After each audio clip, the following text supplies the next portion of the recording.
Recette du jour, des tortellini au pesto de tomates séchées.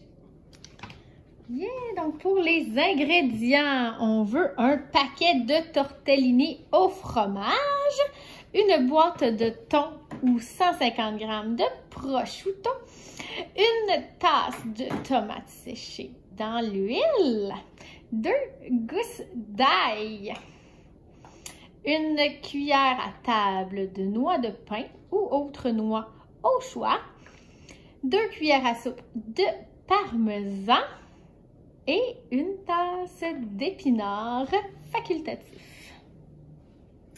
Alors, c'est vraiment une recette plus que simple.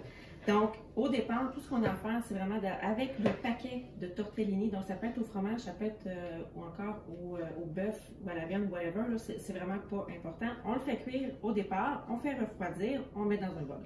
Donc, ça, c'est la première étape. Ensuite, c'est comme le plus simple du plus compliqué. Le pesto aux tomates séchées. Alors, faire un pesto, souvent, moi, quand on m'a parlé de faire des pestos, au début, j'ai fait, je peux pas faire ça, je vais acheter ça maison parce que dans ma tête, c'était comme super complexe de faire ça.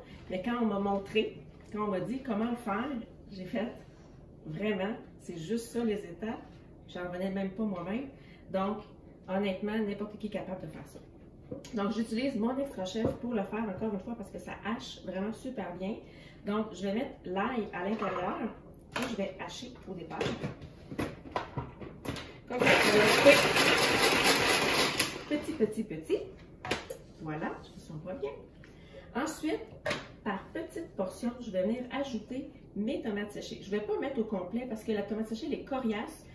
C'est comme ça pogne un peu dans les lames. Alors, par petits bouts, je vais être capable de venir faire en entier. C'est plus facile aussi dans la gestion de l'énergie du bras. Alors ici, j'en mets une partie et hop, par petits coups. Des fois, on a une tête comme ça qui ne veut pas collaborer, on la change. C'est correct, c'est ça la vie. Alors, voilà.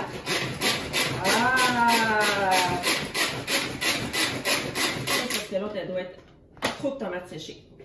Donc, comme ça ici, on va poursuivre avec une autre partie.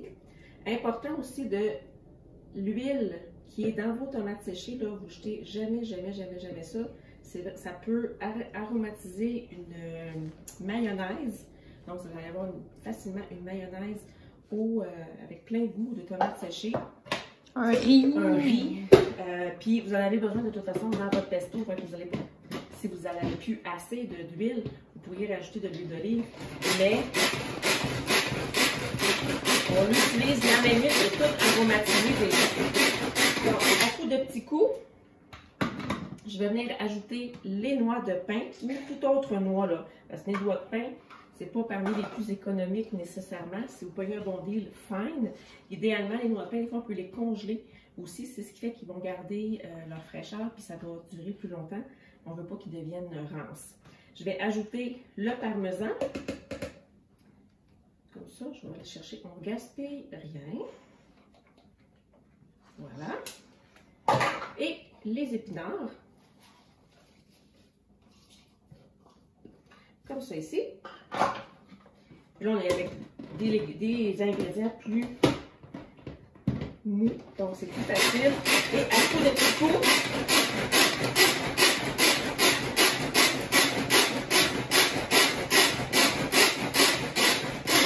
voilà, superbement bien mélangé.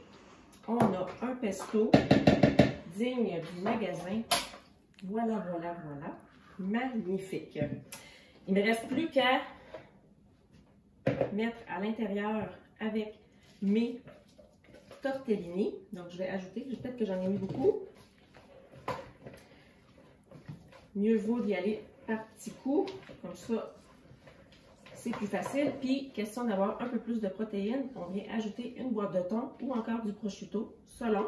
Donc, facile, avec l'ouvre-boîte ici de Tupperware. Ce que j'aime, c'est que le contour ne va pas être coupant. Donc, super sécuritaire. Un enfant peut ouvrir une canne sans problème. Voilà. Donc, tout simplement, c'est le fait d'ouvrir. On écarte les jambes, on vient coincer la canne et ensuite, avec les petites dents qui sont à l'avant, je vais venir complètement décapsuler ma canne de thon. Je vais égoutter. Voilà. Et tout simplement, pitcher dedans. Moi, j'aime ça la bouffe quand on pitch. 5, 5, 5 de même. Et une superbe salade qui se mange. Si vos tortellini étaient tièdes encore, je pense que ce serait vraiment super bon. Mais froide, c'est tout autant. Accompagné peut-être d'une petite salade. Manger dehors pendant l'été, c'est vraiment super génial.